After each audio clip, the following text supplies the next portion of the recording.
ادهم حركات فرحة شهر 3 اللي بتقول مدير مستشفى الحظ دكتور محمد عبد السلام روستاني.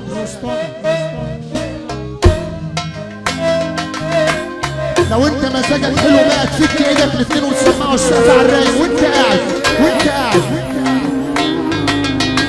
العرب اخواتي والنبي اللي مزاجه حلو هنا خبط ايده الاثنين في بعض كده اهو. خبط ايدك في بعض. الرجاله اللي ورا حبيبك سيدنا النبي يلا السقف وانت قاعد.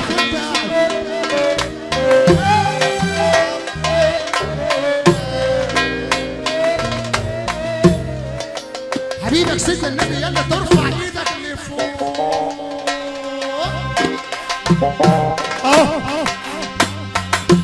اضرب عينك تحت يا حمصان كله بيروح روح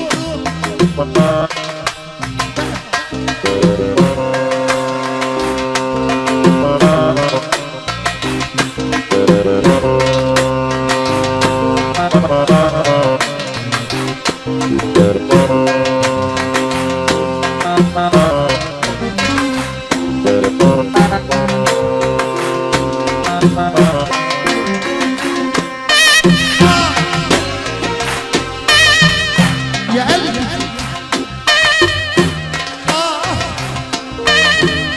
يا جنبي محترمين بل انت كبدارة.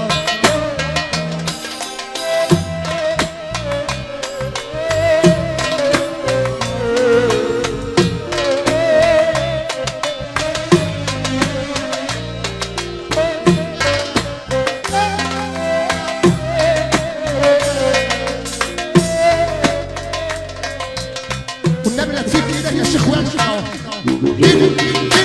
كده الله اكبر عليكم الله اكبر عليكم.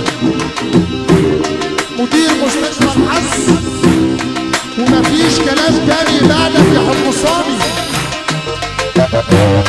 الفرحه اللي جايه احلى مكان السفينه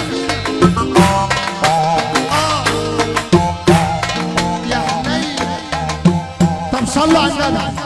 الكلام موجه برضه للشباب اللي من دوري ابهاتي واخواتي الكبار بره اي كلام اللي بيقول يا رب ورزقه على الله هيقوم يقف ربع دقيقه محبه في رسول الله. الشباب اللي من دوري اللي رزقه على الله يرفع ايده الاثنين لفوق.